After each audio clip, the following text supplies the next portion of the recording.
Hi everyone, welcome. If you're watching this video, you're hoping to learn more about qualifying for U14 championship events. Championship events are the culmination of our season. They give our athletes the chance to showcase everything they've learned throughout the season, and these events pretty much always fall over spring break, so make sure to plan accordingly.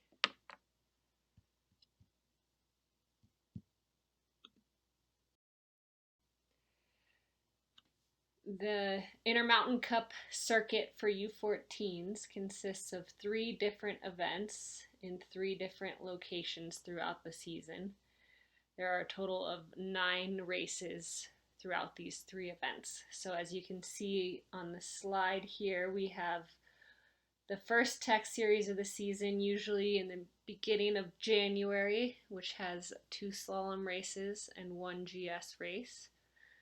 We also have 1 speed series that it consists of 1 training run of Super G and 3 race runs of Super G, and that usually happens in mid-February. We also have a second tech series, which is typically at the beginning of March, and that consists of 1 slalom race and 2 GS races.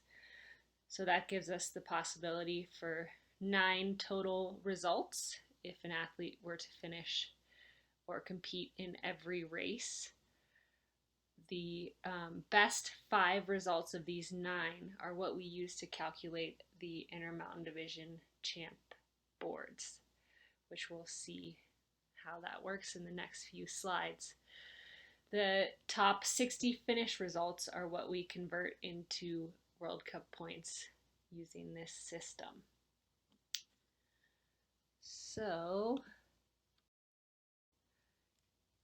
we use a modified World Cup point seeding. So as you can see here, first place equals 200 points, second is 175, third is 155, and so on until we get all the way to 60th place, which is equivalent to 1 World Cup point.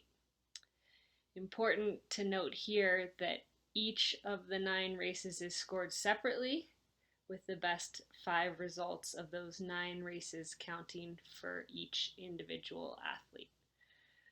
So we're going to take a look at an example board here. So here is an example of how a championship board looks. This was from last season.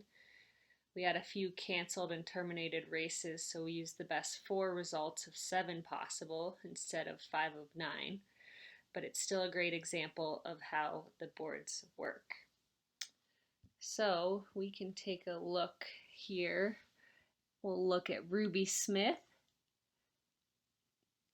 She's a current U16 athlete with SVSEF, but as you can see on this column at the end here, those are her best 4 results out of the 7 races. She did have a couple crashes, which are the DNFs.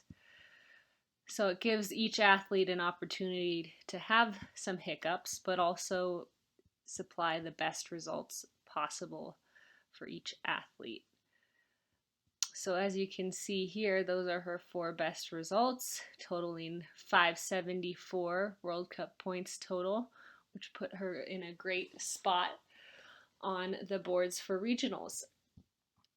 On this season, we had 20 athletes qualify for regionals, and then the next 45 athletes, girls, qualified for tri-divisionals. So this board would continue to go all the way down to include every athlete in the Intermountain Division, and you would see athletes all the way down to 100, basically, is the number of girls in our division.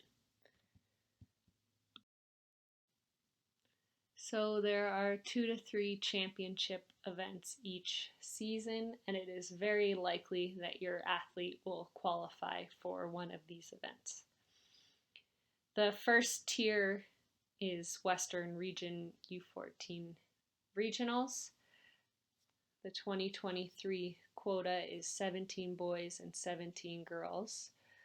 which does change each year. But the top 17 boys and girls from that example board in the previous slide would be qualified for this event. Tri-divisional championships has a quota of 47 boys and 43 girls for the 2023 season, and those athletes would start with the athletes ranked 18 and go all the way to 65 for the boys and 61 for the girls. So great opportunity to make it into that event. We also have IMD finals as an option, which is open to any athlete who does not qualify for another championship event. And that is usually supported by the U12 travel staff.